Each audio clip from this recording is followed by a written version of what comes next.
Selamat petang, salam sejahtera. Isu hangat petang ini, selepas lama berdiam diri, akhirnya Ketua Negara bersuara. Serangan terhadap Badan Kehakiman agak melampau keji, katanya. Berita sepenuhnya. Ketua Hakim Negara Tun Tengku Maimun Tuan Mat berkata, meskipun hakim tertakluk kepada kritikan awam dan memikul tanggungjawab memberikan perkhidmatan terbaik, tuduhan tidak berasas yang dilemparkan terhadap mereka serta Badan Kehakiman kebelakangan ini agak keterlaluan. Beliau berkata, walaupun rakyat termasuk ahli politik bebas mengkritik Badan Kehakiman pada tahap tertentu, tidak bermakna mereka boleh melakukan serangan yang tidak berasas dan keji terhadap Badan Kehakiman atau hakim tertentu demi kepentingan sendiri. Katanya, sejak kebelakangan ini, mahkamah telah menangani kes berprofil tinggi serta membabitkan kepentingan awam dan sudah menjadi lumrah buat hakim untuk menerima kritikan serta tuduhan daripada pihak yang tidak berpuas hati dengan keputusan mahkamah. Bagaimanapun, Tengku Maimun berkata, apa yang berlaku baru-baru ini berhubung tuduhan dilemparkan terhadap hakim dan Badan Kehakiman, pada pandangan beliau adalah agak keterlaluan, lapor bernama. Apabila wujud keperluan untuk mengkritik Badan Kehakiman, perkara ini hendaklah dibuat secara membina dan tidak menjejaskan kebebasannya serta keyakinan orang ramai terhadap Badan Kehakiman. Katanya ketika berucap pada Majlis Angkat Sumpah 17 Pesuruhjaya Kehakiman yang disahkan sebagai hakim Mahkamah Tinggi. Tengku Maimun berkata, mana-mana pihak tidak sepatutnya menyemai benih-benih keraguan dalam kalangan orang ramai berhubung integriti Badan Kehakiman atau hakim. Beliau berkata, hakim tertakluk kepada penelitian yang rapi dan sebab itulah mereka menulis penghakiman agar ia boleh dibaca, dianalisis, dibincang serta dibahaskan.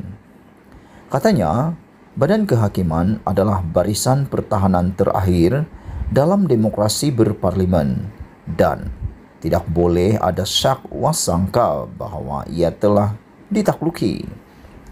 Tengku Maimun berkata, hakim tidak seharusnya berputus asa dan berasa tawar hati apabila melaksanakan tugas mereka mengikut prinsip undang-undang, sambil menambah bahawa sistem keadilan dan kebebasan Badan Kehakiman tidak boleh dikompromi dalam apa jua keadaan. Walau apapun, kita mesti kekal kuat dan tabah serta teguh dalam mendukung kedaulatan undang-undang. Meskipun kita tidak boleh mengawal kata-kata atau tindakan sesetengah pihak yang nekat untuk mencemari atau memusnahkan imej Badan Kehakiman, kita masih berhak memastikan bahawa tiada siapapun yang mencampuri urusan kita. Dalam kata lain, tiada siapa boleh campur tangan dalam Badan Kehakiman jika kita para hakim tidak membenarkan perkara itu berlaku, katanya. Baru-baru ini, Hakim Mahkamah Rayuan Datuk Muhammad Nazlan Muhammad Ghazali yang mendengar kes Datuk Seri Najib Razak dan mensabitkan bekas Perdana Menteri itu dengan pertuduhan berkaitan penyelewengan dana SRC Internasional Sendirian Berhad, telah membuat laporan polis berhubung artikel berita mendakwa beliau telah disiasat mengenai isu wang yang tidak dapat dijelaskan dalam akaun banknya. Kenyataan yang dikeluarkan oleh pejabat Ketua Pendaftar Mahkamah Persekutuan pada 21 April lepas memaklumkan bahawa Muhammad Nazlan menafikan dakwaan palsu, tidak berasas dan berniat jahat itu yang bertujuan menjejaskan kredibiliti beliau sebagai seorang hakim serta mengganggu pentadbiran keadilan jenayah dan Badan Kehakiman. Badan Kehakiman turut membuat laporan polis berhubung dakwaan wujud konspirasi antara Tengku Maimun dan pemimpin politik untuk mempercepat perbicaraan serta hukuman terhadap Najib dan bekas Timbalan Perdana Menteri Datuk Seri Dr. Ahmad Zahid Hamidi. Pada majlis hari ini, seramai 17 Pesuruhjaya Kehakiman mengangkat sumpah jawatan dan taat setia sebagai Hakim Mahkamah Tinggi di hadapan Hakim Besar Malaya Tan Sri Azhar Mohammed serta Hakim Besar Sabah dan Sarawak Datuk Abang Iskandar Abang Hashim. Pelantikan mereka berkuat kuasa hari ini. Mereka ialah Datuk Seri Latifah Muhammad Tahar 60 tahun, Datuk Amarjit Singh 53 tahun, Datuk Duncan Sikodol 62 tahun, K.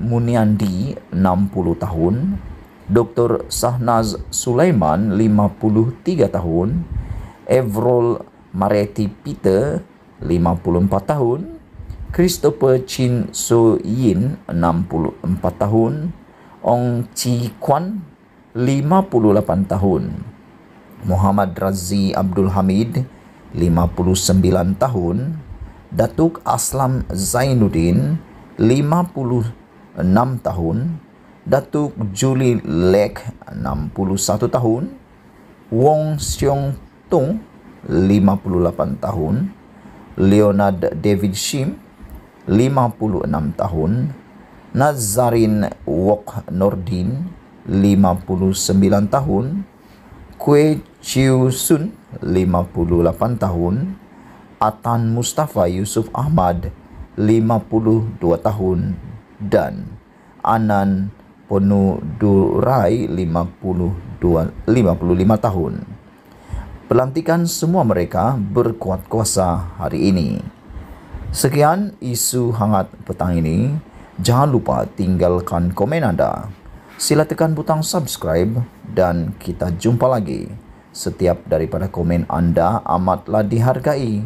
Malaysia kita punya, kita jaga sama-sama. Cintai Malaysiaku. Kita jumpa lagi. Bye-bye.